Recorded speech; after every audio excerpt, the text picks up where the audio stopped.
निगरानी में अनेक शिष्य शिक्षा ग्रहण कर रहे थे। गुरु के सभी शिष्यों में एक शिष्य थोड़ा अलग स्वभाव का था। उसका नाम था अमन।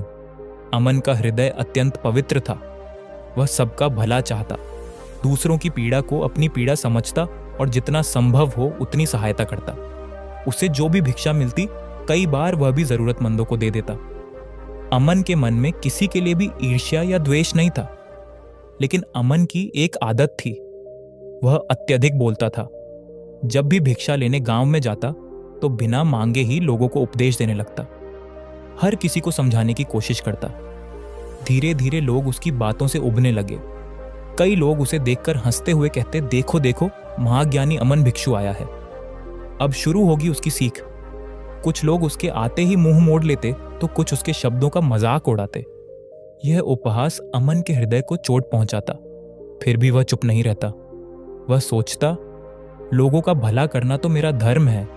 लेकिन जितना वह समझाने की कोशिश करता, लोग उतना ही उससे दूर होते चले गए। अमन अपने साथी शिष्यों के साथ भी यही करता।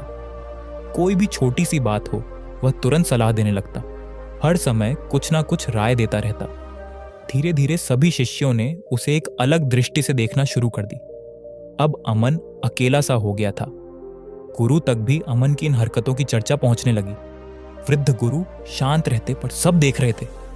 एक दिन आश्रम में सभी शिष्य एक साथ दीक्षा ले रहे थे। तभी अमन ने दुखी मन से गुरु के चरणों में बैठकर कहा, गुरुदेव, मैं सबका भला चाहता हूं, सबको समझाना चाहता हूं, लेकिन सब मुझे नजरअंदाज करने लगे हैं। कई लोग तो मुझसे लड़ाई तक करना चाहते थे, किंतु किसी तरह मैंने स्वयं को बचाया। ऐसा क्यों हुआ? कृपा कर मार्गदर्शन कीजिए। गुरु ने हल्की मुस्कान के साथ उसकी ओर देखा और बोले, पुत्र, तुम्हारा मन पवित्र है। तुम सबकी सहायता करना चाहते हो। तुम्हारी भावना सच्ची है, परंतु तुम्हारा तरीका गलत है। मनुष्य की वाणी ही उसे ऊंचाई पर पहुंचाती है और वही वाणी उसे नीचे भी गिरा देती है। कहां कब कितना बोलना चाहिए, यह जानना प्रत्येक व्यक्ति के लिए अत्यंत आवश्यक है। जीवन में सफल होना हो, आगे बढ़ना हो या किसी कार्य को सिद्ध करना हो तो सोच समझकर बोलना और कई स्थानों पर मौन रहना ही जीत की ओर ले जाता है। पुत्र, इसे एक उदाहरण से समझो, ध्यान से सुनो। बहुत समय पहले की बात है। एक विशाल राज्य में दो विद्वान रहते थे। एक का नाम था विश्वनाथ और दूसरे का सोमनाथ। उस राज्य के राजा अब वृद्ध हो चले थे। राज्य के कार्यों को सही दिशा देने के लिए उन्हें एक योग्य और ज्ञानी राजगुरु की आवश्यकता थी। इसलिए राजा ने अपने मंत्री को आदेश दिया, मंत्री, राज्य भर के उन सभी विद्वानों को मेरे सामने उपस्थित करो जो अपने ज्ञान और आचरण से प्रसिद्ध है। मैं उनमें से सबसे सच्चे ज्ञानी को राजगुरु नियुक्त करूंगा। आदेश मिलते ही पूरे राज्य में संदेश भेजा गया। कुछ ही दिनों में दरबार सजा। मंत्री, सेनापति, आचार्य और अनेक विद्वान वहां उपस्थित हुए। मंत्री ने दो विशेष विद्वानों को राजा के सामने प्रस्तुत किया। एक थे विश्वनाथ, जो शास्त्रों में पारंगत और तर्क शास्त्र में निपुण माने जाते थे, और दूसरे थे सोमनाथ, जिनकी शांत बुद्धि, प्रखर मस्तिष्क और विनम्रता के लिए लोग उन्हें अत्यंत सम्मान देते थे। राजा ने दोनों को ध्यान से देखा और गंभीर स्वर में कहा, मुझे बताओ, सच्चा ज्ञानी किसे कहा जाए? विश्वनाथ तुरंत खड़ा हुआ, बोला, महाराज, सच्चा ज्ञानी वही है जो शास्त्रों का गढ़ अर्थ जानता हो, जो तर्क में प्रबल हो, जो हर प्रश्न का उत्तर दे सके। वह बोलता गया, यहां तक कि राजा की बात बीच में काटकर स्वयं को श्रेष्ठ बताने लगा। उसकी वाणी में ज्ञान था पर विनम्रता नहीं। राजा चुप रहा, पर उसके मुख पर असंतोष साफ दिखने लगा।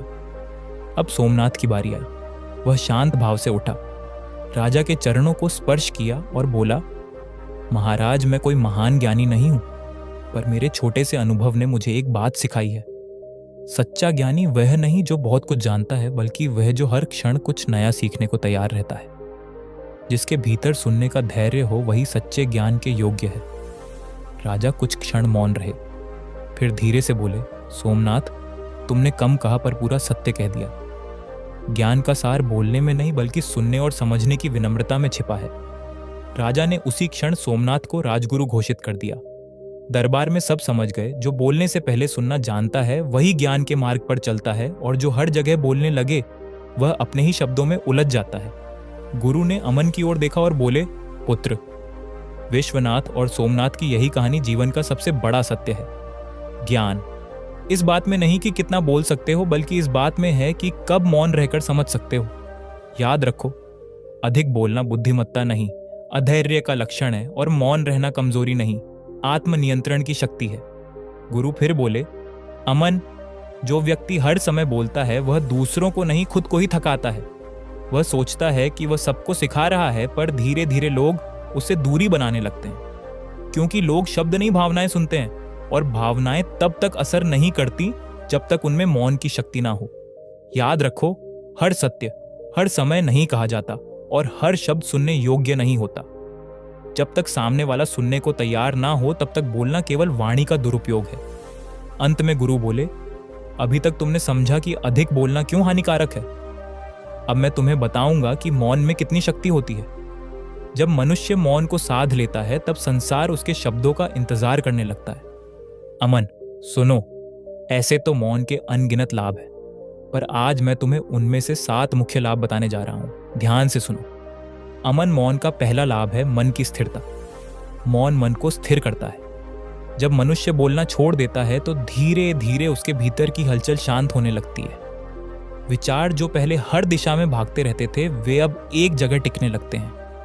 मौन मन को वैसा बना देता है जैसे शांत झील, जहां हर चीज का प्रतिबिंब साफ दिखाई देता है। जब मन स्थिर होता है तो विचार स्पष्ट हो जाते हैं और निर्णय सटीक। अशांत मन में व्यक्ति सही को गलत और गलत को सही समझ बैठता है। ऐसे में चाहे वह कितना भी ज्ञानी क्यों ना हो, उसके निर्णय डगमगाने लगते हैं। पर जब मन शांत होता है तो भीतर एक अदृश्य प्रकाश जगता है जो दिशा दिखाता है, विवेक जगाता है। स्थिर मन वाला व्यक्ति जल्दबाजी नहीं करता, हर कदम सोचकर बढ़ाता है, इसलिए उसके कार्य हमेशा सही दिशा में जाते हैं और परिणाम भी श्रेष्ठ होते हैं। मौन का दूसरा लाभ है बुद्धि की स्पष्टता। मौन बुद्धि को गहराई देता है। जब इंसान कम बोलता है तो उसका दिमाग साफ सोचता है, हर विचार को परखने का अवसर मिलता है। जो लोग हर समय बोलते हैं वे अपने ही शब्दों में उलझ जाते हैं। उनका मन विश्लेषण नहीं करता, बस प्रतिक्रिया देता है। पर मौन व्यक्ति हर बात को सुनता है, समझता है और फिर सोच समझकर बोलता है। बुद्धिमानी का मतलब यह नहीं कि हर सवाल का जवाब देना आ जाए, बल्कि यह है कि कब जवाब देना चाहिए और कब नहीं, ये समझ आ जाए। कई बार सही शब्द भी गलत समय पर बोले जाए तो परिणाम गलत निकलता है। मौन व्यक्ति निर्णय सोचकर करता है, वह तर्क से नहीं, अनुभव से बोलता है। उसकी बातों में वजन इसलिए होता है क्योंकि उसने पहले हर बात को सुनकर पचाया होता है। यही कारण है कि मौन व्यक्ति कम बोलता है, पर जब बोलता है तो उसकी बात सीधा हृदय में उतर जाती है। तीसरा लाभ है आत्मनियंत्रण। मौन आत्मनियंत्रण सिखाता है। जो अपनी वाणी पर नियंत्रण पा लेता है, वह अपने क्रोध, भावनाओं और अहंकार पर भी विजय पा ले। ज्यादा बोलना केवल शब्दों का नहीं, भावनाओं का विस्फोट होता है। गुस्सा, डर या जल्दबाजी, यह सब वाणी से निकलते हैं। लेकिन मौन व्यक्ति अपने अंदर की आंधी को संभालना सीख लेता है। कई बार सामने वाला कुछ कह देता है और हम तुरंत प्रतिक्रिया दे देते हैं, पर मौन व्यक्ति जवाब देने से पहले सोचता है, क्या यह जवाब देना जरूरी है? और यही एक पल उसे गलती से बचा लेता है। मौन इंसान कमजोर नहीं होता, वह खुद पर शासन करना जानता है। वाणी को रोकना वैसा ही है जैसे घोड़े की लगाम कसकर सही दिशा में मोड़ना। जो अपनी जुबान संभाल सकता है, वह अपने भाग्य को भी संभाल सकता है। याद रखो, आत्मनियंत्रण ही आत्मशक्ति है।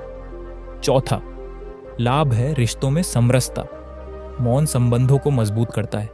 कई रिश्ते शब्दों से नहीं, बल्कि मौन से संभलते हैं। बहुत बार हम झगड़े में सही बात भी बोलते हैं, पर वक्त गलत होता है, इसीलिए वह बात चोट बन जाती है।